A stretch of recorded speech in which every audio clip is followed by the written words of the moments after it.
ગુજરાતમાં પેટ્રોલ ડીઝલનો પૂરતો જથ્થો ઉપલબ્ધ છે. લોકોને ખોટી અફવામાં ન આવવા ઉર્જા મંત્રીએ અપીલ કરી છે.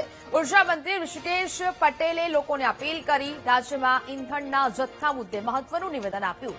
લોકોએ પેટ્રોલ ડીઝલ પર પેનિક થવાની જરૂર નથી. હાલ રાજ્યમાં પૂરતા પ્રમાણમાં જથ્થો ઉપલબ્ધ હોવાની વાત ઋષિકેશ પટેલ દ્વારા કરાઈ છે.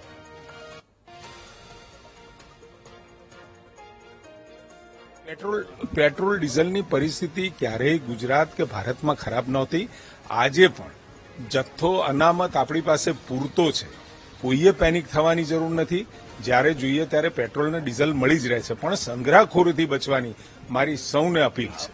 પરામર્શ સમિતિની અંદર આ પેનિકના કારણે જે પરિસ્થિતિ ઉદ્ભવી છે એના ઉપર જ ચર્ચા હતી અને પેનિક પરિસ્થિતિને લોકોને સમજૂતી આપવા અને અનામત જથ્થો આપણી પાસે પૂરતો છે અને કોઈ પણ પેટ્રોલ પંપ પર જ્યારે જોઈએ ત્યારે પોતાની જરૂરિયાત પ્રમાણેનું પેટ્રોલ ડીઝલ મળવાનું જ છે એની ખાતરી સૌ લોકો રાખે.